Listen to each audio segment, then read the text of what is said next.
On the tape, he got really angry and he said, "Get the camera out of my face." What happened before that? I got him angry. There was a lot of shit talking going on. Like you saw today at the press conference, he was saying, you're a YouTuber, you'll never be a professional fighter, I'm beating your ass, all of these things, name calling. Jake had 1 year of boxing at that point. 1 year of boxing. Just being demeaning, obviously, and that's that. Jay, can you talk to us about why Hasim Rahman Jr. as an opponent? Well, look, he has a name. His dad is the former heavyweight champion of the world. He's 12-1, has a really good record, and he fits the part. He can talk the talk. We can sell a big fight because of this. Obviously, it's entertaining. Fans want to see that. Fans want to see the shit talk, and it's a big challenge for me. I'm always stepping up with every fight, increasing the level of opposition, and he is just that. He's a real professional boxer, and I wanted to check that off the list because everyone's saying, fight a real boxer. Okay, August 6th, let's go. I just spoke to Logan, and he said he told you that Tommy Fury was going to pull the same BS that he did the first time. Has that door closed permanently on fighting Tommy Fury? Yeah, it just, there's no reason now. He doesn't want the fight. He's going to find any excuse he can to get away, to duck, and he's just wasted a lot of our team's money, a lot of our time, and the kid needs me. He is the one making like $100,000 a fight. When he fights me, he's making a couple million. So he needs me. I don't need him, and I'm just sick of his bullshit. Let's focus in terms on of shit August talk, 6th, did you ever consider Andrew Tate as an opponent? He question, said that next question. He Next would question, beat buddy. you Next up. question. Which kid? Andrew Tate. Next question. I don't know. Let's focus on August 6th. Jake, please. how was it sizing him up? Either both of y'all going to this fight as y'all were previous sparring partners. Don't know if that was asked that yet. Do you believe you have a slight advantage, knowing how he fights and doing sparring? Yeah, I think I just worked harder. I think I've been more dedicated over the past 2 years than he has and gotten exponentially better. So that's what I'm banking on, and that's what we're hoping going into the fight is the case.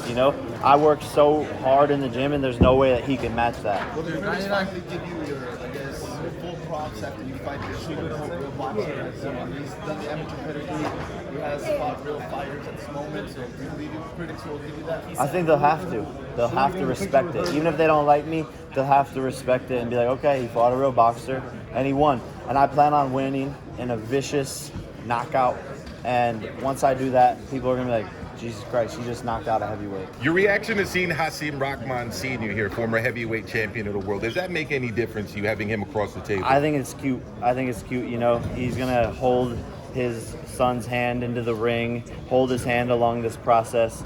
It's bring a kid to work day. He can't do this by himself. He needs his daddy. He needs his daddy. Him not working hard. Yeah, it's embarrassing. Like, his own dad is just talking shit about him. So I don't know. That whole thing was just a bunch of debauchery. It's just like talking to a wall of stupidity. That whole family. Were you surprised that 90% of the comments I get in my mentions are that this fight's staged.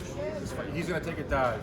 Of course, of one sparring session, meanwhile sparring sessions happen all the time. Can you please squash that or address that? Because I'm getting tired of seeing him in my mentions. It's fucking ridiculous. Like, it's illegal to do that, first and foremost. Secondly, sparring partners spar all the time. Look at Triple G and Canelo. Look at Dillian White and Tyson Fury. So this is a common thing, and they have so much pride and ego, and like you see the real tensions. You could feel that energy in the room. So the people that think that are obviously just the Jake Paul haters who want to discredit any single thing that I'm doing. His last fight. How much will I weigh? I'll weigh like 195. I walk around at 195. Yeah. How much do you think you weigh in at? Probably 195. 195. Yeah. Okay. But he's not allowed to weigh more than 210 in the ring. He, second day weigh-in? no, the second day weigh-in, Saturday morning, he can weigh 215 Saturday morning. 250. And the night of the fight, he can weigh whatever he wants. Is there any rematch clause in this fight in case it doesn't go your way? I don't believe so. Why a heavyweight, Jay? You haven't fought a heavyweight yet. Why a heavyweight now? Well, he has a name. For me, it's hard to find a perfect opponent because they have to have a big name. They have to be a good fighter. They have to be a professional boxer. I wanted to check that off the list. And so he just fit the whole entire description. And I know what I'm capable of. If I'm knocking everyone out at cruiserweight, then why can't I knock out someone at heavyweight, You talk about scrambling to find a new opponent.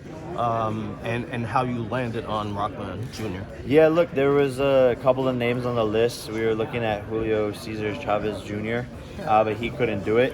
And really, Hasim Rockman Jr. was the best option, and called him up right away, and he was immediately down. Jake, we potentially see that fight versus you and Julio Cesar Chavez. I would like that. If he gets the situation, Yeah. under control, I think that could also do massive. Yeah, I wish him the best in his recovery and all that, but as soon as he's better, I would love to make that fight happen. I think it's a great fight, and I know I could beat him, and that would be cool to beat a former world champion. That would be a step up and another accomplishment in my career. Jake, what does Hasim do really well that you're worried about? What does Hasim do really well that I'm worried about? You know, I think fighting a southpaw for the first time is going to be interesting.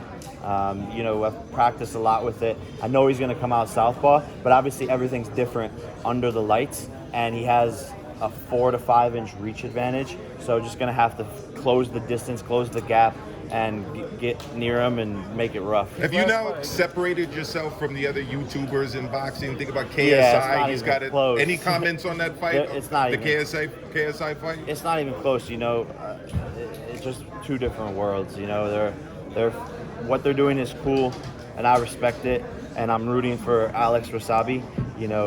But it's just not the same level of shit that I'm doing. As far as competition-wise. Rockman did lose his last fight, but he did throw 50 punches around. You've not seen 50 punches around. Woodley averaged, I think, 30 in the second fight. First fight, he was throwing about 20 punches around. That's a new wrinkle. Besides being a southpaw, he throws a lot of punches. Are you ready to see volume, and do you think there'll be opportunities for counter shots? For sure. I mean, he was throwing a lot of punches, but